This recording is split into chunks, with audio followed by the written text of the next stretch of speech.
I set the table for 6, candles lit, food steaming, glasses lined in perfect symmetry. I had imagined laughter filling my little apartment, their voices bouncing off the new walls. Instead, silence sat across from me. 6 empty chairs. My phone buzzed. A message from my mother. "We're at your sister's. Her place is beautiful. We'll come another time. Your apartment is, well, not great. Not great." That was her verdict. On my home, on me. I didn't cry. I just looked at the table, at the food cooling, and let the stillness sink into my bones. That's when I heard the soft knock. My grandmother. Wrinkled hands, warm smile, walking stick tapping against the floor. She stepped in, her eyes shining as if this place was a palace. She pressed a small box into my hands. "For your first home," she whispered. Inside, a vintage gold locket. Old, delicate, priceless in meaning. It wasn't just jewelry, it was a message. "I see you. You matter." That night, I posted a photo of the locket on my socials. No caption, just the locket resting in my palm. Within hours, it spread like wildfire. Friends, colleagues, distant relatives, commenting, sharing, admiring. Beautiful, timeless, what a gift. And then came the messages from my sister. It wasn't the first betrayal. Growing up, I was always the shadow, she the star. My parents adored her loudness, her flair, her staged perfection. I was the quiet one, the unnoticed one. Birthdays? Hers were events, mine footnotes. Achievements? Mine dismissed, hers magnified. If I got a new dress, she borrowed it before I wore it. If I saved money, she found a way to spend it. I told myself it didn't matter, that one day they'd see me, that building my own life, my own home, would finally turn their heads. But the night of my housewarming, when they chose her over me, I understood the truth. They never would, unless I forced them to.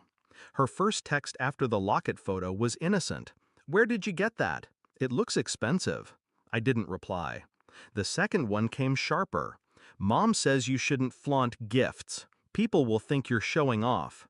Then, "Delete it. You're embarrassing the family." I smiled. The shift had begun.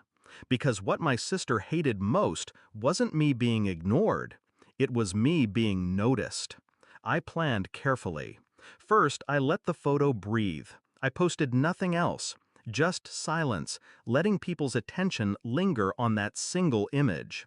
Then, a week later, I posted a shot of my apartment. Sunlight streaming through the window, the locket hanging from the curtain rod. Minimal caption, "Home." The comments exploded. "So cozy, elegant, you've got taste." Soon, whispers started. Relatives calling me, not her. Friends inviting me to gatherings, asking about my style, my choices. Suddenly, the spotlight tilted, and my sister felt it. She texted again.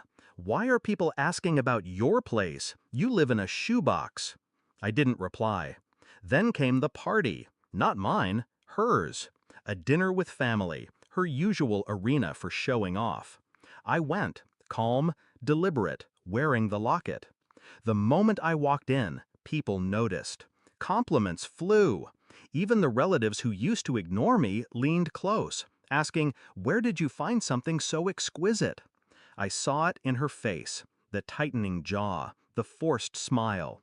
And when my mother reached for the locket, saying, "It's beautiful. I've never seen you wear jewelry like this," I delivered the blade, soft but sharp. It was Grandma's gift. She said it belonged to someone who would cherish it. A silence settled. Eyes flicked to my grandmother, who nodded gently, confirming every word. My sister's smile cracked. My parents looked caught, almost guilty, as if for the first time they'd realized what they had abandoned that night. That was the moment I knew I had turned the tide. Because revenge isn't always loud. Sometimes it's the slow unraveling of someone's power.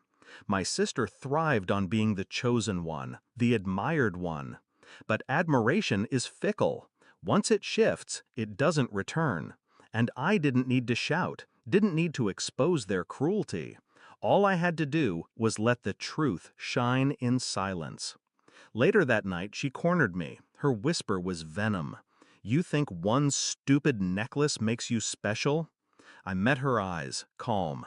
"No, respect makes me special. Something you'll never have." Her face burned. She turned away, but the damage was already done. The family saw it. The balance had shifted. Now, when I sit in my apartment, alone but no longer invisible, I run my fingers over that locket. Not because it's gold, not because it's beautiful, but because it's proof. That night, when they left me behind, I thought I was nothing. But my grandmother, she knew better. She gave me more than a gift. She gave me the weapon I needed, and I used it. I don't need their approval anymore. I don't crave their attention. I